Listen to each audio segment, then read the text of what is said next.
جادو کا توڑ کرنے کا طریقہ. لیکن 3 بہت ہی معتبر عمل ہمارے یہاں اس کے لیے بتائے گئے. ایک تو یہ کہ کثرت کے ساتھ سورہ قل اعوذ برب الفلق اور سورہ قل اعوذ برب الناس کی تلاوت، خصوصیت کے ساتھ روزانہ نماز صبح کے بعد جتنی آیتیں ان کی ہیں اتنی مرتبہ اس سورے کی تلاوت، یعنی 11 مرتبہ ان دونوں سوروں کی تلاوت اس آدمی کے لیے کہ جو جادو کی پریشانی میں مبتلا ہو چکا. دوسرا عمل جس کو مولا کائنات کے حوالے سے علامہ مجلسی نے کتاب بہار الانوار میں نقل کیا، وہ بہرحال ایک دعا جو بعض کتابوں میں ملے گی. درس کے اندر کوئی دعا بتانا اس لیے فائدہ نہیں ہوتا کہ ایسے تو بہت کم لوگ ہوں گے جو خالی سن کے اس کو یاد کر لیں. بہرحال دعا کے الفاظ یہ ہیں کہ بسم اللہ و باللہ، یہ مولا کائنات سے مروی دعا.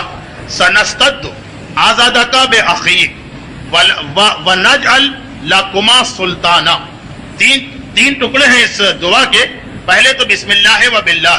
اچھا، جادو کے توڑ کی جتنی بھی حدیثیں سب کے اندر یہ ہے کہ بسم اللہ و باللہ ضرور کہنا چاہیے. حتیٰ یہ کہ قل اعوذ برب الفلق بھی پڑھیں تو یہ جملہ ضرور پڑھیں بسم اللہ و باللہ کی ترکیب میں.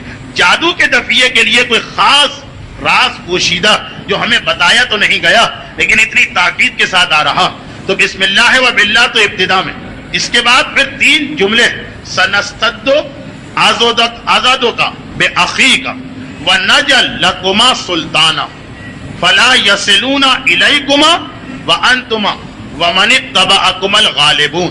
یہ مولا کائنات کی طرف سے خصوصی نسخہ بتایا گیا صاحبان ایمان کو، اور کہا کہ اسے لکھ کے اپنے ساتھ رکھو اور نماز شب ختم کرنے کے بعد اور نماز صبح پڑھنے کے درمیان 7 مرتبہ اس کی تلاوت کی جائے. جب کبھی ایسے آثار نظر آنے لگے کہ جیسے کسی نے جادو کیا، یعنی ان 2 نمازوں کے بیچ نماز شب ختم ہو جائے، نماز صبح شروع ہونے والی، اس کے بیچ میں جو وقت ملتا اس میں 7 مرتبہ اس عرصے میں جب تک کہ جادو کے آثار نظر آ رہے ہیں اس دعا کی تلاوت کرنا. اور آخری نسخہ تو وہ کہ بہرحال یہ تو مجربات میں سے ہے کہ جس نے صحیح شرائط کے ساتھ اس کی پابندی کی، جو 8ویں امام کی حدیث ہے، اس نے اپنے آپ کو جادو سے بچا لیا.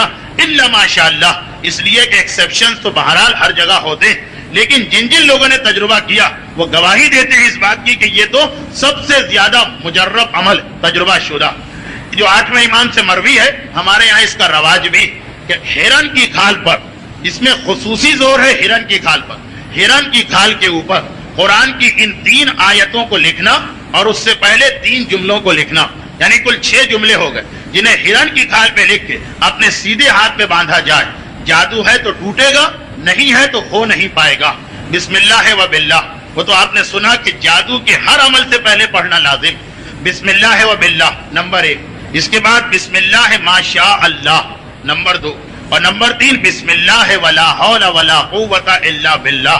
پہلے تو یہ 3 جملے لکھے جائیں اور اس کے بعد سورہ یونس جو قرآن کریم کا 10واں سورہ، اس کی آیت نمبر 81 اور سورہ آراف جو قرآن کریم کا 7واں سورہ، اس کی آیت نمبر 118 اور 119، یہ 3 آیتیں، جن میں سے ایک سورہ یونس کی آیت نمبر 81 ہے جو پہلے لکھنا.